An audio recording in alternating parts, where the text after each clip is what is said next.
आप श्री शिव महापुराण की प्रथम विद्येश्वर संहिता का श्रवण कर रहे हैं। 18वां अध्याय। कथा का नाम है बंधन और मोक्ष का विवेचन, शिव पूजा का उपदेश, लिंग आदि में शिव पूजन का विधान, भस्म के स्वरूप का निरूपण और महत्व, शिव के भस्म धारण का रहस्य, शिव एवं गुरु शब्द की व्युत्पत्ति तथा विघ्न शांति के उपाय और शिव धर्म का निरूपण। ऋषिगण बोले, हे सर्वज्ञों में श्रेष्ठ, बंधन और मोक्ष का स्वरूप क्या है, ये हमें बताइए। सूत जी बोले, हे महर्षियों, मैं बंधन और मोक्ष का स्वरूप तथा मोक्ष के उपाय का वर्णन करूंगा। आप लोग आदरपूर्वक सुने। जो प्रकृति आदि 8 बंधनों से बंधा हुआ है वह जीव बद्ध कहलाता है, और जो उन 8 बंधनों से छूटा हुआ है उसे मुक्त कहते हैं। प्रकृति आदि को वश में कर लेना मोक्ष कहलाता है। बंधन आगंतुक है और मोक्ष स्वतः सिद्ध है। बद्ध जीव जब बंधन से मुक्त हो जाता है तब उसे मुक्त जीव कहते हैं। प्रकृति, बुद्धि, महत तत्व, त्रिगुणात्मक अहंकार और 5 तन्मात्राएं, इन्हीं ज्ञानी पुरुष प्रकृति आदि अष्टक मानते हैं। प्रकृति आदि 8 तत्वों के समूह से देह की उत्पत्ति हुई है। देह से कर्म उत्पन्न होता है और फिर कर्म से नूतन देह की उत्पत्ति होती है। इस प्रकार बार बार जन्म और कर्म होते रहते हैं। शरीर को स्थूल, सूक्ष्म और कारण के भेद से 3 प्रकार का जानना चाहिए। स्थूल शरीर जागृत अवस्था में व्यापार कराने वाला, सूक्ष्म शरीर जागृत और स्वप्न अवस्थाओं में इंद्रिय भोग प्रदान करने वाला तथा कारण शरीर सुषुप्त अवस्था में आत्मानंद की अनुभूति कराने वाला कहा गया है। जीव को उसके प्रारब्ध कर्मानुसार सुख दुख प्राप्त होते हैं। वह अपने पुण्य कर्मों के फलस्वरूप सुख और पाप कर्मों के फलस्वरूप दुख प्राप्त करता है। अतः कर्म पाश से बंधा हुआ जीव अपने त्रिविध शरीर से होने वाले शुभ अशुभ कर्मों द्वारा सदा चक्र की भांति बार बार घुमाया जाता है। इस चक्रवत भ्रमण की निवृत्ति के लिए चक्रकर्ता का स्तवन एवं आराधन करना चाहिए। प्रकृति आदि जो 8 पाश बतलाए गए हैं उनका समुदाय ही महाचक्र है, और जो प्रकृति से परे हैं वे परमात्मा शिव हैं।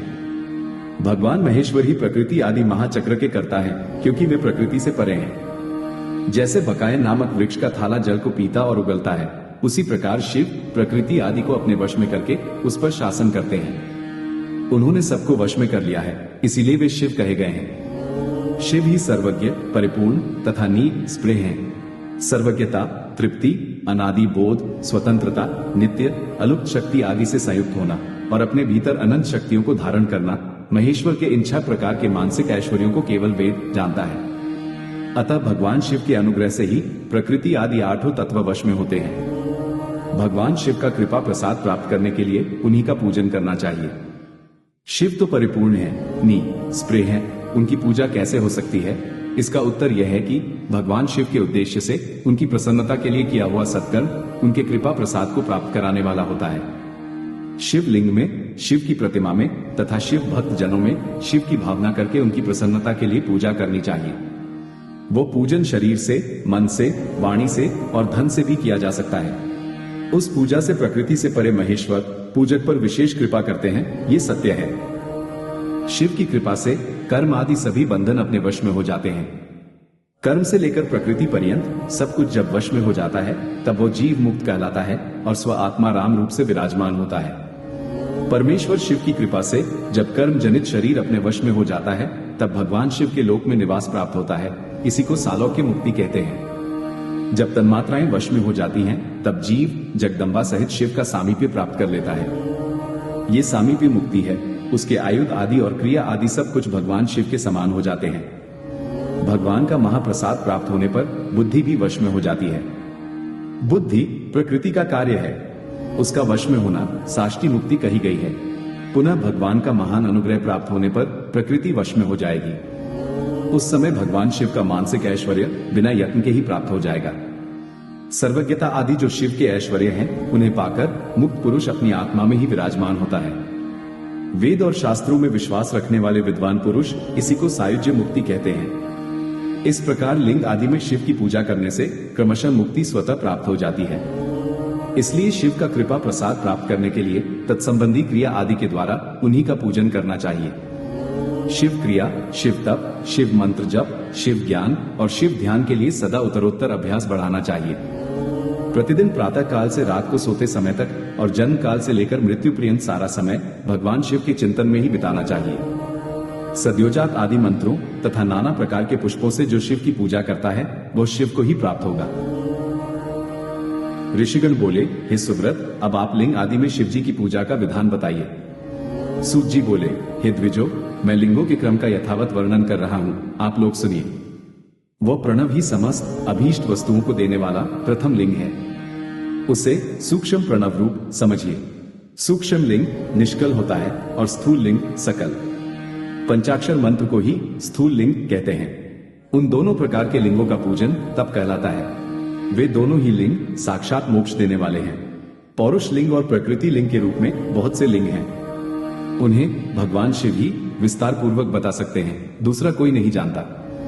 पृथ्वी के विकारभूत जो लिंग ज्ञात हैं, उनको मैं आप लोगों को बता रहा हूं। उनमें प्रथम स्वयंभू लिंग, दूसरा बिंदु लिंग, तीसरा प्रतिष्ठित लिंग, चौथा चर लिंग और पांचवा गुरु लिंग है।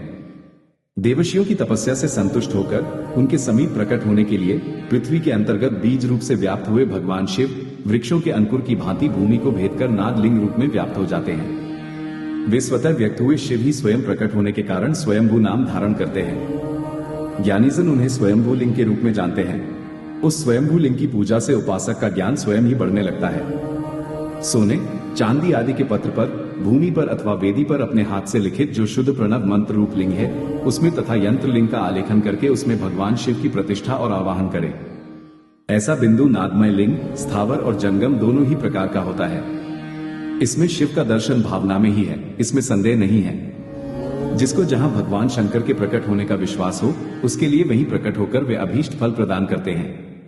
अपने हाथ से लिखे हुए यंत्र में अथवा कृत्रिम स्थावर आदि में भगवान शिव का आवाहन करके 16 उपचारों से उनकी पूजा करें। ऐसा करने से साधक स्वयं ही ऐश्वर्य को प्राप्त कर लेता है और इस साधन के अभ्यास से उसको ज्ञान भी प्राप्त हो जाता है। देवताओं और ऋषियों ने आत्मसिद्धि के लिए अपने हाथ से वैदिक मंत्रों के उच्चारण पूर्वक शुद्ध मंडल में शुद्ध भावना द्वारा जिस उत्तम शिवलिंग की स्थापना की है, उसे पौरुष लिंग कहते हैं तथा वही प्रतिष्ठित लिंग कहलाता है। उस लिंग की पूजा करने से सदा पौरुष ऐश्वर्य की प्राप्ति होती है। महान ब्राह्मणों और महाधनी राजाओं द्वारा किसी शिल्पी से शिवलिंग का निर्माण कराकर मंत्रपूर्वक जिस लिंग की स्थापना तथा प्रतिष्ठा की गई हो, वह प्राकृत लिंग है।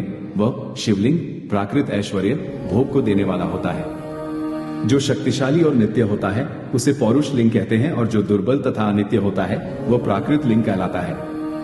लिंग नाभि, जिह्वा, नासिका का अग्रभाग और शिखा के क्रम से कटी, हृदय और मस्तक तीनों स्थानों में जो लिंग की भावना की गई है, उस आध्यात्मिक लिंग को ही चर लिंग कहते हैं। पर्वत को पौरुष लिंग बताया गया है और भूतल को विद्वान पुरुष प्राकृत लिंग मानते हैं। वृक्ष आदि को पौरुष लिंग जानना चाहिए। गुल्म आदि को प्राकृत लिंग कहा गया है। साठी नामक धान्य को प्राकृत लिंग समझना चाहिए और शाली, अगहनी एवं गेहूं को पौरुष लिंग। अणिमा आदि 8 सिद्धियों को देने वाला जो ऐश्वर्य है, उसे पौरुष ऐश्वर्य जानना चाहिए। सुंदर स्त्री तथा धन आदि विषयों को आस्तिक पुरुष प्राकृत ऐश्वर्य कहते हैं। चर लिंगों में सबसे प्रथम रसलिंग का वर्णन किया जाता है।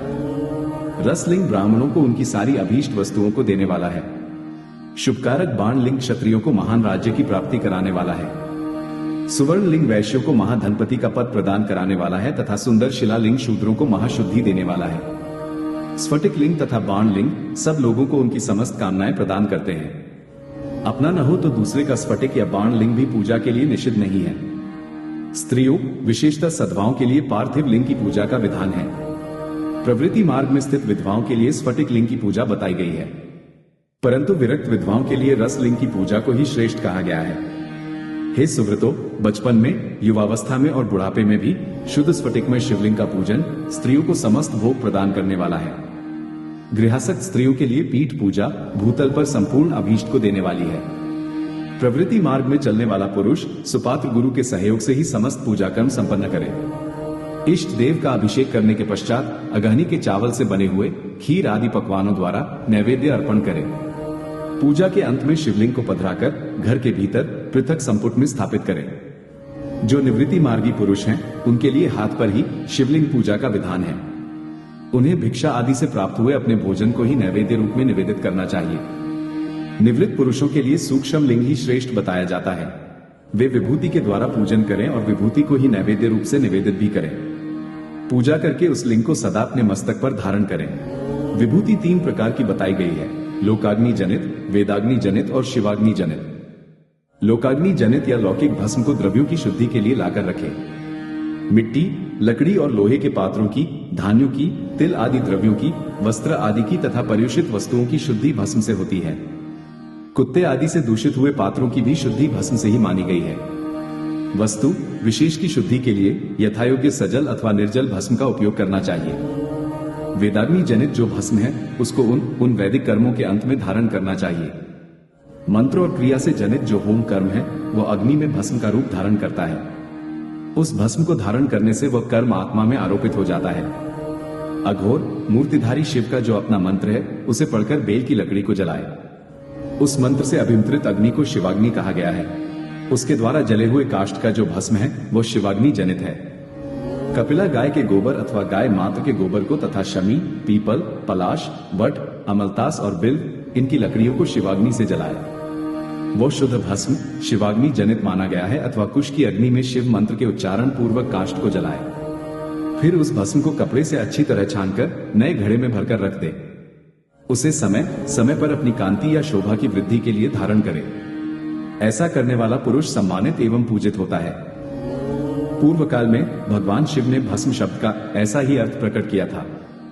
जैसे राजा अपने राज्य में सारभूत कर को ग्रहण करता है, जैसे मनुष्य सस्य आदि को जलाकर पकाकर उसका सार ग्रहण करते हैं, तथा जैसे जठरानल नाना प्रकार के भक्ष्य भोज्य आदि पदार्थों को भारी मात्रा में ग्रहण करके उसे जलाकर सारतर वस्तु ग्रहण करता और उस सारतर वस्तु से स्वदेह का पोषण करता है, उसी प्रकार प्रपंचकर्ता परमेश्वर शिव ने भी अपने में आधेय रूप से विद्यमान प्रपंच को जलाकर भस्म रूप से उसके सार तत्व को ग्रहण किया है। प्रपंच को दग्ध करके शिव ने उसके भस्म को अपने शरीर में लगाया है। उन्होंने विभूति भस्म पोतने के बहाने जगत के सार को ही ग्रहण किया है। शिव ने अपने शरीर में अपने लिए रत्न स्वरूप भस्म को इस प्रकार स्थापित किया है। आकाश के सार तत्व से केश, वायु के सार तत्व से मुख, अग्नि के सार तत्व से हृदय, जल के सार तत्व से कटिभाग और पृथ्वी के सार तत्व से घुटने को धारण किया है। इसी तरह उनके सारे अंग विभिन्न वस्तुओं के सार रूप हैं। महेश्वर ने अपने ललाट के मध्य में तिलक रूप से जो त्रिपुंड धारण किया है वह ब्रह्मा, विष्णु और रुद्र का सार तत्व है। वे इन सब वस्तुओं को जगत के अभ्युदय का हेतु मानते हैं। इन भगवान शिव ने ही प्रपंच के सार सर्वस्व को अपने वश में किया है। अतः इन्हें अपने वश में करने वाला दूसरा कोई नहीं है, इसीलिए वे शिव कहे जाते हैं। जैसे समस्त मृगों का हिंसक मृग पशु सिंह कहलाता है और उसकी हिंसा करने वाला दूसरा कोई मृग नहीं है, अतः उसे सिंह कहा गया है। शकार का अर्थ है नित्य सुख एवं आनंद। इकार को पुरुष और वकार को अमृत स्वरूपा शक्ति कहा गया है। इन सब का सम्मिलित रूप ही शिव कहलाता है। अतः इस रूप में भगवान शिव को अपनी आत्मा मानकर उनकी पूजा करनी चाहिए। साधक पहले अपने अंगों में भस्म लगाए, फिर ललाट में उत्तम त्रिपुंड धारण करे। पूजा काल में सजल भस्म का उपयोग होता है और द्रव्य शुद्धि के लिए निर्जल भस्म का। दिन हो अथवा रात्रि, नारी हो या पुरुष, पूजा करने के लिए उसे भस्म जल सहित ही त्रिपुंड रूप में ललाट पर धारण करना चाहिए। जल मिश्रित भस्म को त्रिपुंड रूप में धारण कर जो व्यक्ति शिव की पूजा करता है उसे सांग शिव की पूजा का फल तुरंत प्राप्त होता है, ये सुनिश्चित है। जो प्राणी शिव मंत्र के द्वारा भस्म को धारण करता है वो सभी ब्रह्मचर्य, गृहस्थ, वानप्रस्थ तथा संन्यास आश्रमों में श्रेष्ठ होता है। उसे शिवाश्रमी कहा जाता है क्योंकि वह एकमात्र शिव को ही परम श्रेष्ठ मानता है। शिव व्रत में एकमात्र शिव में ही निष्ठा रखने वाले को न तो अशौच का दोष लगता है और न तो सूतक का। ललाट के अग्रभाग में अपने हाथ से या गुरु के हाथ से श्वेत भस्म या मिट्टी से तिलक लगाना चाहिए, ये शिव भक्त का लक्षण है। जो गुणों का रोध करता है वो गुरु है। ये गुरु शब्द का विग्रह कहा गया है। गुणातीत परम शिव राजस आदि सविकार गुणों का अवरोध करते हैं, दूर हटाते हैं, इसलिए वे सबके गुरु रूप का आश्रय लेकर स्थित हैं। गुरु विश्वासी शिष्यों के तीनों गुणों को पहले दूर करके उन्हें शिव तत्व का बोध कराते हैं, इसीलिए गुरु कहलाते हैं। अतः बुद्धिमान शिष्य को उन गुरु के शरीर को गुरुलिंग समझना चाहिए। गुरु जी की सेवा शुश्रूषा ही गुरुलिंग की पूजा होती है। शरीर, मन और वाणी से की गई गुरु सेवा से शास्त्र ज्ञान प्राप्त होता है। अपनी शक्ति से शक्य अथवा अशक्य जिस बात का भी आदेश गुरु ने दिया हो उसका पालन प्राण और धन लगाकर पवित्र आत्मा शिष्य करता है। इसीलिए इस प्रकार अनुशासित रहने वाले को शिष्य कहा जाता है। सुशील शिष्य को शरीर धारण के सभी साधन गुरु को अर्पित करके तथा अन्न का पहला पाक उन्हें समर्पित करके उनकी आज्ञा लेकर भोजन करना चाहिए। शिष्य को निरंतर गुरु के सान्निध्य के कारण पुत्र कहा जाता है। जिह्वा रूप लिंग से मंत्र रूपी शुक्र का कान रूपी योनि में आधान करके जो पुत्र उत्पन्न होता है उसे मंत्रपुत्र कहते हैं। उसे अपने पिता स्वरूप गुरु की सेवा करनी ही चाहिए। शरीर को उत्पन्न करने वाला पिता तो संसार प्रपंच में पुत्र को डुबोता है। ज्ञान देने वाला गुरु रूप पिता संसार सागर से पार कर देता है। इन दोनों पिताओं के अंतर को जानकर गुरु रूप पिता की अपने कमाए धन से तथा अपने शरीर से विशेष सेवा पूजा करनी चाहिए। पैर से केश पर्यंत जो गुरु के शरीर के अंग हैं, उनकी भिन्न भिन्न प्रकार से यथा स्वयं अर्जित धन के द्वारा उपयोग की सामग्री प्राप्त कराकर, अपने हाथों से पैर दबाकर, स्नान अभिषेक आदि कराकर तथा नैवेद्य भोजन आदि देकर पूजा करनी चाहिए। गुरु की पूजा ही परमात्मा शिव की पूजा है। गुरु के उपयोग से बचा हुआ सारा पदार्थ आत्मशुद्धि करने वाला होता है। हे द्विजो, गुरु का शेष जल तथा अन्न आदि से बना हुआ शिवोच्छिष्ट शिव भक्तों और शिष्यों के लिए ग्राह्य तथा भोज्य है। गुरु की आज्ञा के बिना उपयोग में लाया हुआ सब कुछ वैसा ही है जैसे चोर चोरी करके लाई हुई वस्तु का उपयोग करता है। गुरु से भी विशेष ज्ञानवान पुरुष मिल जाए तो उसे भी यत्नपूर्वक गुरु बना लेना चाहिए। अज्ञान रूपी बंधन से छूटना ही जीव मात्र के लिए साध्य पुरुषार्थ है। अतः जो विशेष ज्ञानवान है वही जीव को उस बंधन से छुड़ा सकता है। कर्म की सांगोपांग पूर्ति के लिए पहले विघ्न शांति करनी चाहिए। निर्विघ्नता पूर्वक तथा सांग संपन्न हुआ कार्य ही सफल होता है। इसलिए सभी कर्मों के प्रारंभ में बुद्धिमान व्यक्ति को विघ्न विनाशक गणपति का पूजन करना चाहिए। सभी बाधाओं को दूर करने के लिए विद्वान व्यक्ति को सभी देवताओं की पूजा करनी चाहिए। ज्वर आदि ग्रंथि रोग आध्यात्मिक बाधा कही जाती है। पिशाच और सियार आदि का दिखना, बांबी का जमीन पर उठाना, अकस्मात छिपकली आदि जंतुओं का गिरना, घर में कच्छप, सांप, दुष्ट स्त्री का दिखना, वृक्ष, नारी और गौ आदि की प्रसूति का दर्शन होना आगामी दुख का संकेत होता है। अतः यह अधिभौतिक बाधा मानी जाती है। किसी अपवित्र वस्तु का गिरना, बिजली गिरना, महामारी, ज्वरमारी, हैजा, गोमारी, मसूरिका, एक प्रकार का शीतला रोग, जन्म नक्षत्र पर ग्रहण, संक्रांति, अपनी राशि में अनेक ग्रहों का योग होना तथा दुस्वप्न दर्शन आदि आदिदैविक बाधा कही जाती है। शव, चांडाल और पतित का स्पर्श अथवा इनका घर के भीतर आना भावी दुख का सूचक होता है। बुद्धिमान व्यक्ति को चाहिए कि उस दोष की शांति के लिए शांति यज्ञ करे। किसी मंदिर, गौशाला, यज्ञशाला अथवा घर के आंगन में जहां 2 हाथ पर ऊंची जमीन हो, उसे अच्छी तरह साफ करके उस पर एक भार धान रखकर उसे फैला दे। उसके बीच में कमल बनाए तथा कोण सहित 8 दिशाओं में भी कमल बना दे। फिर प्रधान कलश में सूत्र बांधकर तथा गुग्गुल की धूप दिखाकर उसे बीच में तथा दिशाओं में बनाए गए कमलों पर अन्य 8 कलश स्थापित कर दे। 8 कलशों में कमल, आम्रपल्लव, कुशा डालकर गंध आदि पंचद्रव्यों से युक्त मंत्रपूत जल से उन्हें भरे। उन समस्त कलशों में नीलम आदि नवरत्नों को क्रमशः डालना चाहिए। तत्पश्चात बुद्धिमान यजमान कर्मकांड को जानने वाले सपत्नीक आचार्य का वरण करे। भगवान विष्णु की स्वर्ण प्रतिमा तथा इंद्रादि देवताओं की भी प्रतिमाएं बनाकर उन कलशों में छोड़े। पूर्ण पात्र से ढके मध्य कलश पर भगवान विष्णु का आवाहन करके उनकी पूजा करें। पूर्व दिशा से प्रारंभ करके सभी दिशाओं में मंत्रानुसार इंद्रादि का क्रमशः पूजन करना चाहिए। उनके नामों में चतुर्थी विभक्ति सहित नमः का प्रयोग करते हुए उनका पूजन करना चाहिए। आवाहन आदि सारे कार्य आचार्य द्वारा संपन्न कराए तथा आचार्य और ऋत्विजों सहित उन देवताओं के मंत्रों को 100 बार जपे। कलशों की पश्चिम दिशा में जप के बाद होम करना चाहिए। हे विद्वज्जनों, वो जप होम करोड़, लाख, हजार अथवा 108 की संख्या में हो सकता है। इस विधि से 1 दिन, 9 दिन अथवा 40 दिनों में देश काल की व्यवस्था के अनुसार शांति यज्ञ यथोचित रूप में संपन्न करें। शांति के लिए शमी तथा वृत्ति, रोजगार के लिए पलाश की समिधा से अन्न, घृत तथा सुगंधित द्रव्यों से उन देवताओं के नाम अथवा मंत्रों से हवन करना चाहिए। प्रारंभ में जिस द्रव्य का उपयोग किया हो, अंत तक उसी का प्रयोग करते रहना चाहिए। अंतिम दिन पुण्यावाचन कराकर कलशों के जल से प्रोक्षण करना चाहिए। तत्पश्चात आहुति की संख्या के बराबर ब्राह्मणों को भोजन कराए। हे विद्वानों, आचार्य और ऋत्विजों को भविष्य का भोजन कराना चाहिए। सूर्य आदि नवग्रहों का होम के अंत में पूजन करना चाहिए। ऋत्विजों को क्रम अनुसार नवरत्नों की दक्षिणा देनी चाहिए। तत्पश्चात दशदान करे और उसके बाद भूयसी दान करना चाहिए। बालक, यज्ञोपवीति, गृहस्थाश्रमी और वानप्रस्थियों को धन का दान करना चाहिए। तत्पश्चात कन्या, सधवा और विधवा स्त्रियों को देने के अनंतर बची हुई तथा यज्ञ में बची हुई सारी सामग्री आचार्य को समर्पित कर देनी चाहिए। उत्पात, महामारी और दुखों के स्वामी यमराज माने जाते हैं। इसलिए यमराज की प्रसन्नता के लिए काल प्रतिमा का दान करना चाहिए। 100 निष्क या 10 निष्क के परिमाण की पाश और अंकुश धारण की हुई पुरुष के आकार की स्वर्ण प्रतिमा बनाएं। उस स्वर्ण प्रतिमा का दक्षिणा सहित दान करना चाहिए। उसके बाद पूर्णायु प्राप्त करने हेतु तिल का दान करना चाहिए। रोग निवारण के लिए घृत में अपनी परछाई देखकर दान करना चाहिए। 1000 ब्राह्मणों को भोजन कराना चाहिए। धनाभाव में 100 अथवा यथाशक्ति ब्राह्मणों को भोजन कराना चाहिए। भूत आदि की शांति के लिए भैरव की महापूजा करें। अंत में भगवान शिव का महाभिषेक और नैवेद्य समर्पित करके ब्राह्मणों को भूरी भोजन कराना चाहिए। इस प्रकार यज्ञ संपन्न करने से दोषों की शांति हो जाती है। इस शांति यज्ञ का प्रतिवर्ष फाल्गुन मास में आयोजन करना चाहिए। अशुभ दर्शन होने पर तुरंत अथवा 1 महीने के भीतर यज्ञ का आयोजन करना चाहिए। महापाप हो जाए तो भैरव की पूजा करनी चाहिए। महाव्याधि हो जाए तो यज्ञ का पुनः संकल्प लेकर उसे संपन्न करना चाहिए। अकिंचन दरिद्र व्यक्ति तो केवल दीपदान कर दे। उतना भी ना हो सके तो स्नान करके कुछ दान कर दे। 108, 1000, 10,000, 1 लाख या 1 करोड़ मंत्रों से भगवान सूर्य को नमस्कार करें। इस नमस्कारात्मक यज्ञ से सभी देवता प्रसन्न हो जाते हैं।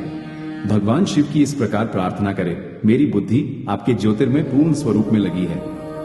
मुझ में जो अहंता थी वह आपके दर्शन से नष्ट हो गई है। मैं अपनी देह से आपको प्रणाम करता हूँ।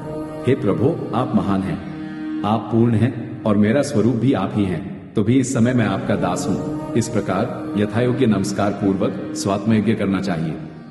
तत्पश्चात भगवान शिव को नैवेद्य देकर तांबूल समर्पित करना चाहिए। तब स्वयं 108 बार शिव की प्रदक्षिणा करनी चाहिए। 1000, 10,000, 1 लाख या करोड़ प्रदक्षिणा दूसरों के द्वारा कराई जा सकती है। शिव की प्रदक्षिणा से सारे पापों का तत्क्षण नाश हो जाता है। दुख का मूल व्याधि है और व्याधि का मूल पाप में होता है। धर्माचरण से ही पापों का नाश बताया गया है। भगवान शिव के उद्देश्य से किया गया धर्माचरण पापों का नाश करने में समर्थ होता है। शिव के धर्मों में प्रदक्षिणा को प्रधान कहा गया है। क्रिया से जप रूप होकर प्रणव ही प्रदक्षिणा बन जाता है। जन्म और मरण का द्वंद्व ही मायाचक्र कहा गया है। शिव का मायाचक्र ही बलिपीठ कहलाता है। बलिपीठ से आरंभ करके प्रदक्षिणा के क्रम से एक पैर के पीछे दूसरा पैर रखते हुए बलिपीठ में पुनः प्रवेश करना चाहिए। तत्पश्चात नमस्कार करना चाहिए। इसे प्रदक्षिणा कहा जाता है। बलिपीठ से बाहर निकलना, जन्म प्राप्त होना और नमस्कार करना ही आत्मसमर्पण है। जन्म और मरण रूप द्वंद्व भगवान शिव की माया से प्राप्त है। जो इन दोनों को शिव की माया को ही अर्पित कर देता है वह फिर शरीर के बंधन में नहीं पड़ता। जब तक शरीर रहता है तब तक जो क्रिया के ही अधीन है वह जीव बद्ध कहलाता है। स्थूल, सूक्ष्म और कारण तीनों शरीरों को वश में कर लेने पर जीव का मोक्ष हो जाता है, ऐसा ज्ञानी पुरुषों का कथन है। मायाचक्र के निर्माता भगवान शिव ही परम कारण हैं। वे अपनी माया के दिए हुए द्वंद्व का स्वयं ही परिमार्जन करते हैं। अतः शिव के द्वारा कल्पित हुआ द्वंद्व उन्हीं को समर्पित कर देना चाहिए। हे विद्वानों, प्रदक्षिणा और नमस्कार शिव को अति प्रिय है, ऐसा जानना चाहिए। भगवान शिव की प्रदक्षिणा, नमस्कार और षोडशोपचार पूजन अत्यंत फलदायी होता है।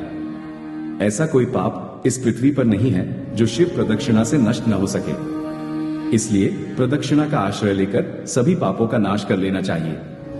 जो शिव की पूजा में तत्पर हो वो मौन रहे, सत्य आदि गुणों से संयुक्त हो तथा क्रिया, जप, तप, ज्ञान और ध्यान में से एक एक का अनुष्ठान करता रहे। ऐश्वर्य, दिव्य शरीर की प्राप्ति, ज्ञान का उदय, अज्ञान का निवारण और भगवान शिव के सामीप्य का लाभ, ये क्रमशः क्रिया आदि के फल हैं। निष्काम कर्म करने से अज्ञान का निवारण हो जाने के कारण शिव भक्त पुरुष उसके यथोक्त फल को पाता है। शिव भक्त पुरुष देश, काल, शरीर और धन के अनुसार यथायोग्य क्रिया आदि का अनुष्ठान करे। न्याय उपार्जित उत्तम धन से निर्वाह करते हुए विद्वान पुरुष शिव के स्थान में निवास करे। जीव हिंसा आदि से रहित और अत्यंत क्लेश शून्य जीवन बिताते हुए पंचाक्षर मंत्र के जप से अभिमंत्रित अन्न और जल को सुख स्वरूप माना गया है।